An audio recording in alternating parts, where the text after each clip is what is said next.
Okay, hello friends. So today we will be dealing with the topic friction. In friction you will be having three topics. First is belt friction, second is wedge friction and the third one is ladder friction. ठीक है, तो उसमें से जो belt friction का जो topic है वो अभी हम लोग देखने वाले हैं. ठीक है, तो बेल्ट फ्रिक्शन में क्या है, सबसे पहले तो एक चीज़ हमेशा याद रखो जो मैंने आपको बार बार बोला है कि have you purchase your books. आपने बोला है हाँ आपने ले लिए है. तो बुक्स में से जो आपको थ्योरेटिकल पार्ट है वो थ्योरेटिकल पार्ट आपको कंटिन्यूसली पढ़ना है. अगर एमसीक्यू एग्जाम होता है तो थ्योरेटिकल पार्ट में से आपको क्वेश्चन पूछ सकते हैं and we don't right now have the time to complete the theoretical part. So we will be dealing with directly with the numericals on belt friction, wedge friction and ladder friction. So out of this the first topic is belt friction. तो belt friction में आप लोगों को ये याद रखना है कि what is the formula of belt friction. So T1 upon T2 is equal to e raised to mu beta, where T1 is the tight side, T2 is the slack side, mu is the coefficient of friction,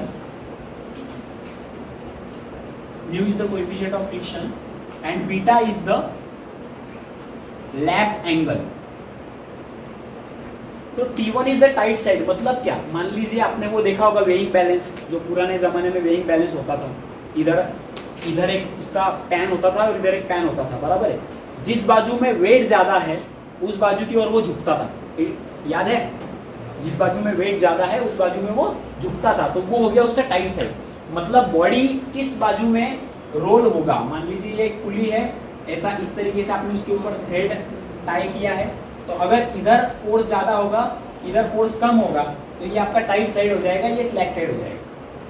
ठीक है, तो जिधर wait ज्यादा है, जिधर वो body झुकने वाला है वो क्या होता है, टाइट साइड. और जो बॉडी ऊपर की ओर जाने वाला है उसको क्या बोलते हैं हम लोग, स्लैक साइड बोलते हैं. म्यू तो होता है कोएफिशिएंट ऑफ फ्रिक्शन, वो कभी कभी आपको निकालना पड़ता है, क्वेश्चन में दिया तो दिया होता है या तो आपको कैलकुलेट करना पड़ता है. वो एक बीटा, और बीटा होता है लैप एंगल. लैप एंगल मतलब अभी जैसे ये पुली मैंने आपको बताया था, ये पुली और ये थ्रेड है. तो ये थ्रेड यहाँ से पुली के कांटेक्ट में चालू हुआ, यहाँ तक था. तो ये जो हुआ ये इतना part, that is nothing but the lap angle. तो अभी आप ये देखिए कि ये जो पुली था यहाँ से कांटेक्ट चालू हुआ था बेल्ट का और यहाँ तक कांटेक्ट था, फिर से कांटेक्ट टूट गया था दोनों के बीच का, बराबर है. तो यहाँ से लेके यहाँ तक ये इतना पार्ट जो कवर हुआ ये कितना डिग्री आपको लगता है, 180 डिग्री. मतलब इट इज पाई. उसको हम लोग क्या बोलेंगे, बीटा को पाई. अगर पूरा सर्कल कवर करता होता, अगर वो जो थ्रेड है या वो जो रोप है वो पुली का पूरा सर्कल कवर करता होता, मतलब यहाँ से और यहाँ तक फिर से, तो ये कितना हो जाता था, वेरी गुड, 2 पाई, बराबर है. मतलब for half circle it is pi, for 1 complete circle it is 2 पाई. तो 2 कंप्लीट सर्कल होगा तो कितना, 4 पाई. समझ में आ रहा है. अगर 3 सर्कल होगा तो 6 पाई, करेक्ट. अगर 1.5 होता तो वेरी गुड, 3 पाई. मतलब इन शॉर्ट आपको 2 से मल्टीप्लाई करना है. अगर 1.25 होता तो 2.5 पाई. समझ में आ रहा है. 1 हाफ सर्कल पाई, एक पूरा सर्कल हो गया तो 2 पाई, 1.5 सर्कल हो गया तो 3 पाई, 2 सर्कल हो गए तो 4 पाई. मतलब मल्टीप्लाई बाय 2. अगर 1.25 दिया है, 1.25 टर्न्स, तो क्या करने का, सीधा 1.25 इंटू 2, वो क्या हो गया 2.5 पाई. सीधा मल्टीप्लाई बाय 2 कर दो, नंबर ऑफ टर्न्स को मल्टीप्लाई बाय 2 कर दो, तो आपको क्या मिल जाता है, आपका बीटा मिल जाता है. समझ में आ रहा है. तो ये सब वैल्यूज जब आप इस फॉर्मूले में डालोगे, अगर मान लीजिए T1 दिया है, T2 दिया है, बीटा दिया है, तो आप पाई कैलकुलेट कर सकते हो. कोई भी 2 चीजें आपको दी होंगी, 3 चीजें आपको दी होगी और बची हुई चीज आपको कैलकुलेट करना होगा. इतना ही है बेल्ट फ्रिक्शन में, और कुछ भी नहीं है. Are you getting? So write down this formula fast. इतना लिख लो, बेल्ट फ्रिक्शन ये फॉर्मूला और ये उसका वे है.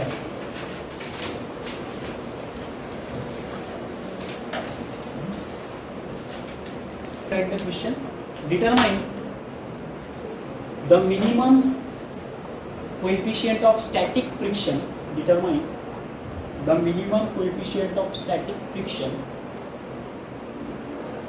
between the rope and the shaft, between the rope and the shaft,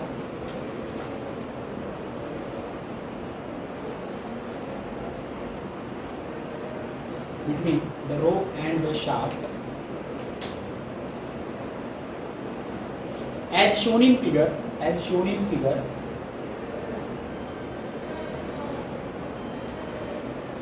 will prevent the unbalanced cylinder, will prevent the unbalanced cylinder from moving.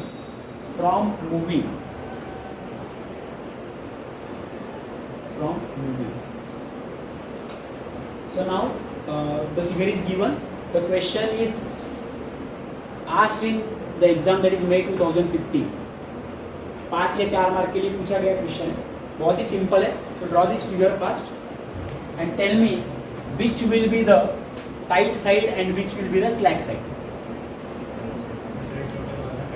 100 newton वाला क्या होगा, टाइट साइड होगा, और 50 न्यूटन वाला क्या होगा, स्लैक साइड होगा. अभी इन्होंने इसमें बीटा दिया नहीं है और म्यू पूछा है, बराबर. तो बीटा दिया नहीं है, लेकिन फिगर में आपको समझ में आ रहा है कि बीटा कितना होना चाहिए, पाई. ऐसा ही है ना वो, इन दिस फैशन, इसी तरीके से रखा हुआ है. अभी एक्चुअली यहाँ पे थोड़ा सा कॉन्टेक्ट टूट गया है, but it is not like this, it is actually like this. It is actually like this. इधर से आके ऐसा है. तो ऑब्वियसली अगर ऐसा कोई आप थ्रेड लगा रहे हो किसी पुली को, तो वो कॉन्टेक्ट जितना मैंने फर्स्ट फिगर में बताया था उतना ही होगा, इस तरीके से, बराबर. तो ये कितना हो गया, पाई, बराबर है. आधा ही टर्न है ना ये, यहाँ से कांटेक्ट स्टार्ट हुआ यहाँ तक, हाफ टर्न मतलब कितना पाई, 1 पाई मतलब पाई. ठीक है.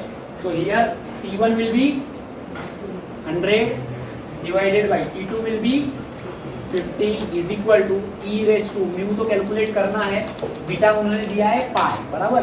अभी ये चीज याद रखो, फिर से कैलसी का काम है यहाँ पे ये क्या है, e स्टैंड्स फॉर एक्सपोनेंशियल. अब ये e जब इधर आ जाएगा तो ये क्या बनता है, लॉग बनता है. लेकिन कैलसी में 2 प्रकार के लॉग के बटन है, एक है ln वाला और एक है LOG वाला. तो आपको ln वाला दबाना है, क्योंकि ln stands for log to the base e, ln stands for log to the base e, और LOG वाला जो है वो लॉग टू द बेस 10 के लिए होता है. तो हमको इसमें ज्यादातर मैकेनिक्स में ln वाला लॉग ही यूज करना है. ठीक है. सो हियर ये हो जाएगा 2. अगर e इधर आ जाता है तो बन जाता है ln इज इक्वल टू, और सुनो, जब e इधर चला गया तो ये जो पावर वाला टर्म है ये सीधा नीचे आ जाता है इस तरीके से, म्यू इनटू पाई मल्टीप्लिकेशन में. समझ में आ रहा है. पावर वाला जो टर्म है, जब e इधर चला जाता है, अपने 12th में पता होगा आपको, जब e साइड में जाके लॉग बनता है तो जो पावर है वो नीचे आ जाता है. तो हियर ln ऑफ 2 बताओ कैल्शियम 0.693 is equal to mu into pi. आपको निकालना है म्यू, सो पाई से डिवाइड कर दो. पाई का वैल्यू क्या डालोगे, शिफ्ट और वो बटन है EXP वाला, वो दबाना है. ANA से EXP वाला बटन है कैल्शियम में, वो दबाना है. तो आंसर क्या बनता है, 0.22. This is nothing but your answer for the required coefficient of friction. This is your answer. एकदम सिंपल प्रॉब्लम है. ठीक है. सो राइट डाउन फास्ट. यहाँ से लिखना है, फिगर बनाओ, उसके बाजू में इतना लिखो.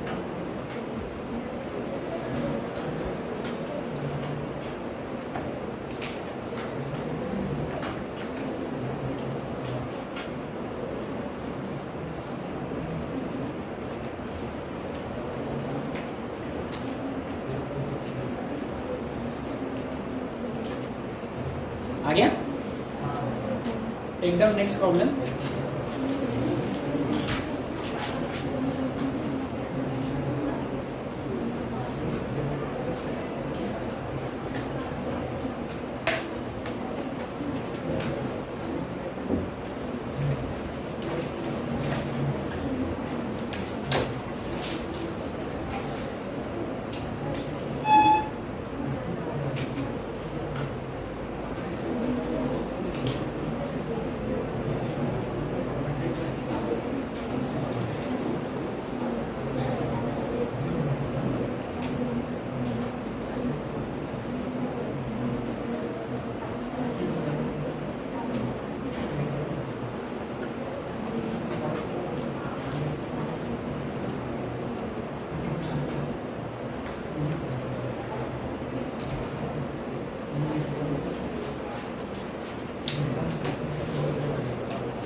draw this figure and take down the question.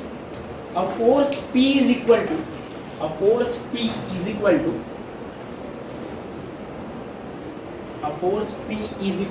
mg upon 6.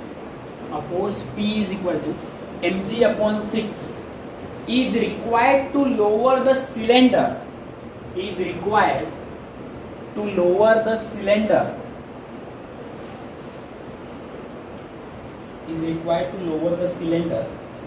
Of mass m.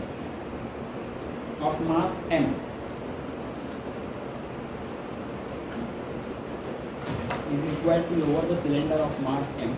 Full stop. The cord making 1.25 tons.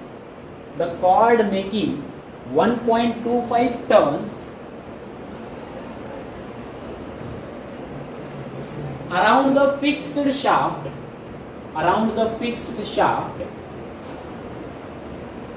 Full stop. Determine the coefficient of friction.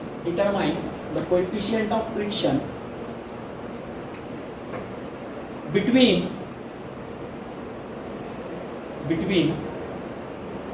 the cord and the shaft. अभी ये जो coefficient of friction होता है ना दोस्तों, ये mu S वाला होता है, ये रह गया बताने का। कोएफिशिएंट ऑफ स्टैटिक फ्रिक्शन बोलते हैं एक्चुअली इसको। दो प्रकार के होते हैं वो, एक होता है म्यू एस और एक होता है म्यू के। एक होता है कोएफिशिएंट ऑफ स्टैटिक फ्रिक्शन, एक होता है कोएफिशिएंट ऑफ काइनेटिक फ्रिक्शन। तो हमको इसमें म्यू एस निकालना है, ठीक है। तो अभी मेरे को बताओ, फिगर बनाने के बाद ये चीज बताओ कि कौन सी टाइट साइड होगी और कौन सी स्लैक साइड होगी। अभी आप बोलोगे सर इधर तो वैल्यू नहीं दिया, तो कैसे समझ में आएगा? तो उन्होंने क्वेश्चन में बोला है टू लोअर द सिलेंडर को लोअर मतलब नीचे करना है, तो टाइट साइड कौन सी होगी? सिलेंडर वाली। Are you getting? तो here again the formula of bend friction is T1 upon T2 is equal to E raised to mu beta, बराबर है। अभी मुझे बताओ, मास m दिया है और पहला जो प्रॉब्लम लिखा था force P is equal to mg/6 लिखा था ना आपने, उसके आगे न्यूटन कर दो। Force P equal to mg/6 Newton, वो न्यूटन में दिया है और यहाँ पे सिर्फ मास दिया है। तो एक तो दोनों न्यूटन में लेना पड़ेगा, मतलब दोनों का यूनिट तो सेम होना चाहिए। तो अगर ऊपर का ये हमारा न्यूटन में रहेगा और ऑलरेडी इसको जी से मल्टीप्लाई कर दिया तो समझ में आता है अपने को कि न्यूटन में हो चुका है। तो यहाँ पे इसको क्या करना पड़ेगा? जी से मल्टीप्लाई करना पड़ेगा, mg। करेक्ट। बहुत सी बार वो लोग यहाँ पे m के बजाय w भी दे सकते, तो w is equal to mg, वो तो हमको डायरेक्टली पता है। लेकिन यहाँ पे उन्होंने बोला है कि मास इज m, तो फिर से अपने को क्या करना पड़ेगा? Into multiply by g। So here T1 is equal to mg ये वाला डिवाइडेड बाई T2 क्या है? mg/6 इज इक्वल टू बोलो e रेस टू म्यू तो कैलकुलेट करना है, keep it as it is. Beta कितना आएगा? 2.55 1.25 टर्न है ना, तो 1.25 इंटू 2 वो बनता है 2.5, तो इंटू 2.55 बराबर है। तो अभी देखो इसको कैलकुलेट कर लेता हूँ। mg इंटू क्या आएगा? 6 बराबर है। ये टर्म ऊपर गया तो जो डिनोमिनेटर है वो न्यूमरेटर बन जाएगा, बराबर है क्या? छेदाचा छेद हा अंश असतो, बरोबर है। तो ये डिनोमिनेटर इज अ न्यूमरेटर, ठीक है। सो हियर mg इंटू ये हो गया 6/mg, mg cancel, is equal to इधर क्या बचा? e raise to mu into 2.5 pi, बराबर। फिर e इधर आ जाएगा तो बन जाएगा ln of 6 is equal to mu into 2.5 pi, बराबर। तो ln ऑफ 6 क्या आता है? 1.79 is equal to mu into 2.5 pi. तो मुझे म्यू कैलकुलेट करना है, 2.5 पाई से डिवाइड कर लो, कितना? 0.228। This is the required answer. और ये क्वेश्चन पूछा गया था दिसंबर 2015 में।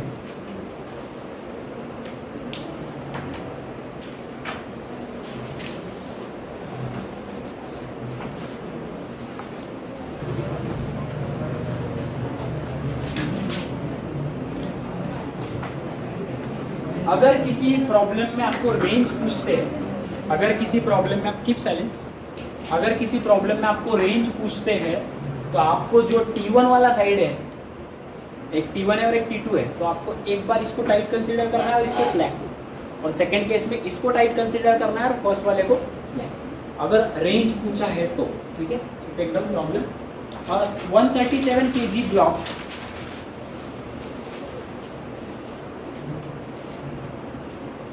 a 137 kg block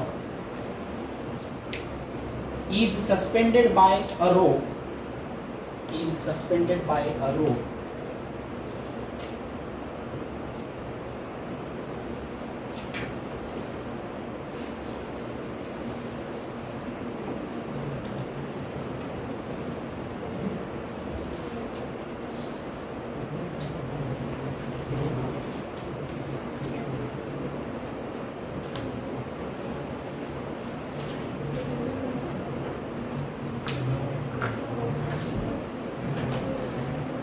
suspended by a rope which is wrapped 1.5 times, which is wrapped 1.5 times,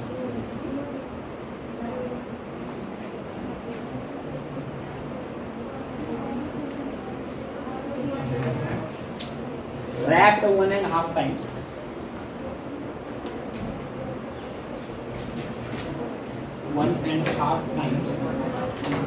around a horizontal rod, around a horizontal rod,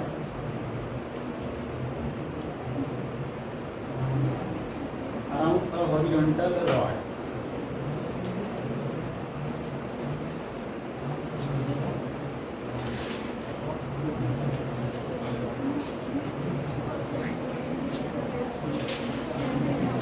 around a horizontal rod, knowing that the coefficient of static friction, knowing that the coefficient of static friction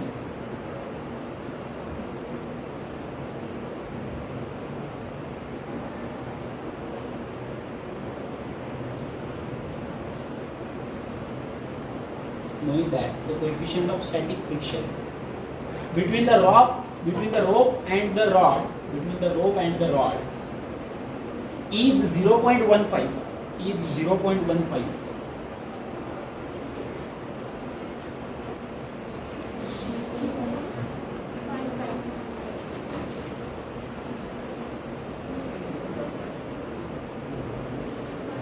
is 0.15.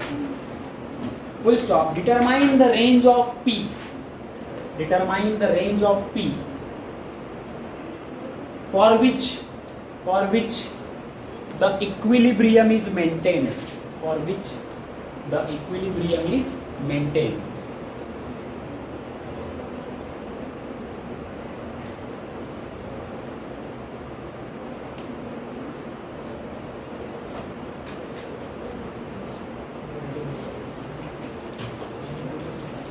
हाँ, सो अभी मैंने बोला है आपको range का अगर problem हो तो क्या करना है, एक बार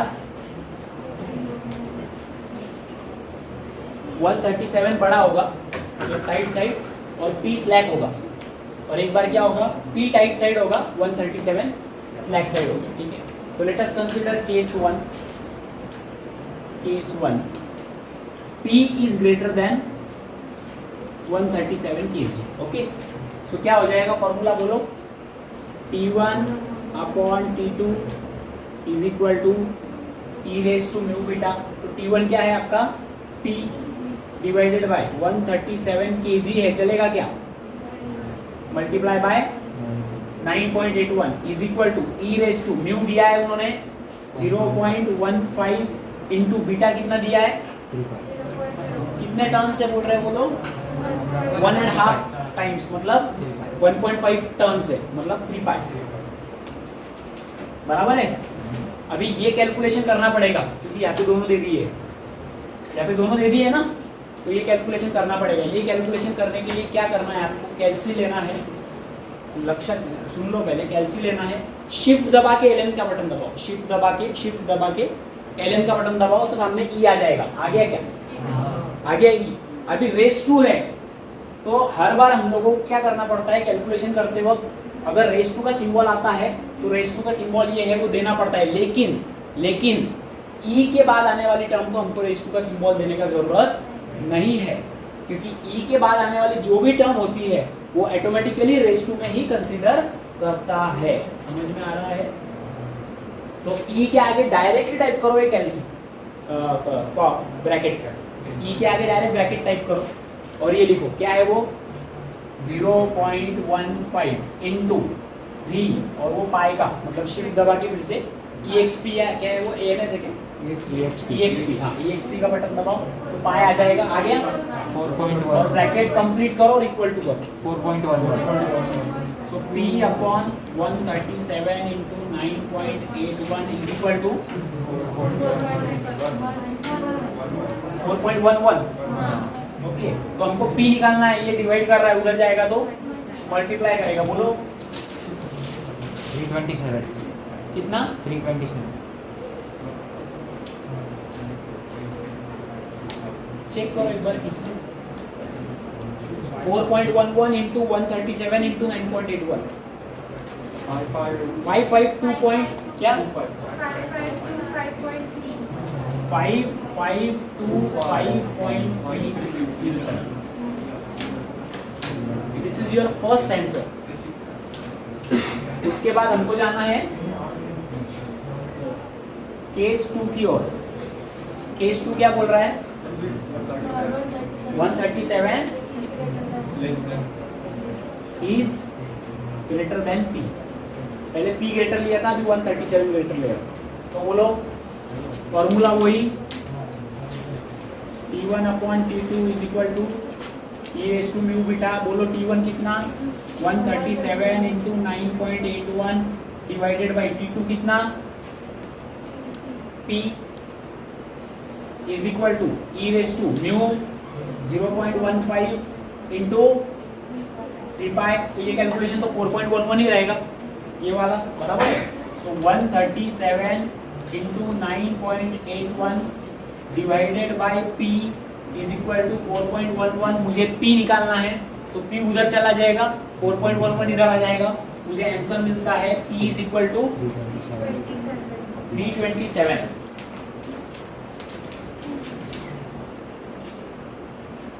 तो रेंज क्या बन गई मेरी? The final answer is 327 newton less than equal to P less than equal to 5525.3 newton. This is my final answer. मतलब मेरा जो P फोर्स है वो इतना होना चाहिए या इससे ज्यादा होना चाहिए, और जो ये वाला जो फोर्स है P जो है 552.3 जितना होना चाहिए या उससे कम होना चाहिए। मतलब उतना रेंज अगर होगा तो इक्विलिब्रियम मेंटेन रहेगा। अगर यहाँ पे 55 P का वैल्यू 5526 हो गया तो इक्विलिब्रियम डिस्टर्ब हो जाएगा। समझ में आ रहा है? इससे ज्यादा नहीं चाहिए और इससे कम नहीं चाहिए। Are you getting? उतना चलेगा। वैल्यू अगर इतना ही आता है 327 और 552 पॉइंट तो दैट इज चल जाएगा वो। तो आपका आंसर ये होता है। This is your answer, final answer. समझ में आया? Are you getting everyone? So here is the end of belt friction. Belt friction के और भी कुछ प्रॉब्लम्स हैं जो आप लोग घर पे प्रैक्टिस कर सकते हो, हर बुक में वो अवेलेबल है। और कुछ क्वेश्चन अगर आप यू प्लीज रिमाइंड मी, वो क्वेश्चन हम लोग फिर से क्या करेंगे, जो जो क्वेश्चन हम लोग लेना चाहते हैं उसका फोटो क्लिक करके मैं आपके व्हाट्सएप ग्रुप पे वो सेंड कर दूँगा। तो वो आपको फिर से एक बार क्वेश्चन भी देखना है, आंसर देखना है, समझ के लेना है। अगर नहीं समझ में आता यू कैन आस्क मी, ठीक है? लेकिन as on 30th of this March you will be having your online exam, तो उसमें शायद एमसीक्यू जो है वो इसी छोटे टाइप के क्वेश्चंस पे ही पूछे, इसलिए हम लोग ने इतना ही लिया है। Will it be okay? So here is the end of belt friction. एक टॉपिक खत्म हो गया।